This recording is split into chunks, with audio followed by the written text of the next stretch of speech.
آج سے اشرف سندھو گجرانوالہ ہے، احمد حسین ہیں لاہور سے. وہ کہتے ہیں جی عمران خان کی حکومت ختم ہوئے 3 ماہ ہو چکے، ان 3 ماہ میں حالات بہتر نہیں ہوئے بلکہ بد سے بدتر ہوئے ہیں. پنجاب کے حالات آپ کے سامنے ہیں. وفاق میں شہباز شریف کی حکومت بھی شدید خطرات سے دوچار ہے. کیا ان بحرانوں کا عام انتخابات کے علاوہ کوئی حل ہے؟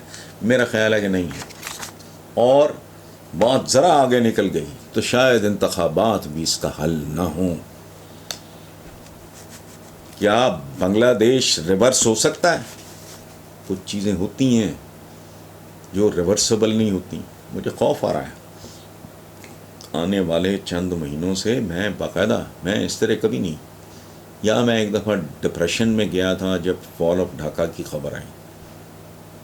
عجیب اتفاق ہے، جب وہ خبر آئی تو اس وقت میں اور میرے چند دوست تھے تو ہم کھانا کھا کے فارغ ہوئے تھے.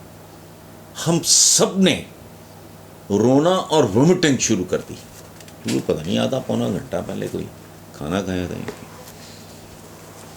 یا مجھے خوف بنگلہ دیش کے حوالے سے، اللہ معاف کرے نہیں، لیکن یہ ریورسبل کیا تماشا ہے یہ.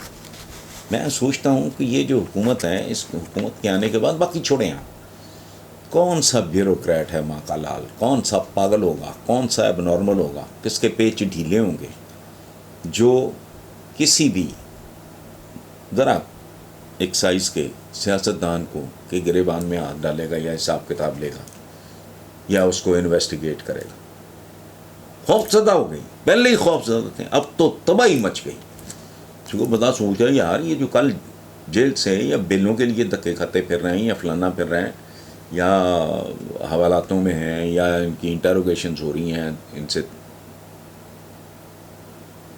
تفتیشیں ہو رہی ہیں، وہ اگلے دن پتہ لگا گا تو وزیر اعظم وہ پاگل ہے جو آئندہ کسی پہ ہاتھ ڈالے گا. جو پہلے ہیں ان میں سے 2-3 قیمتیں ادا کر چکے ہیں، باقی پتہ نہیں کس کس کو کرنی پڑیں گی.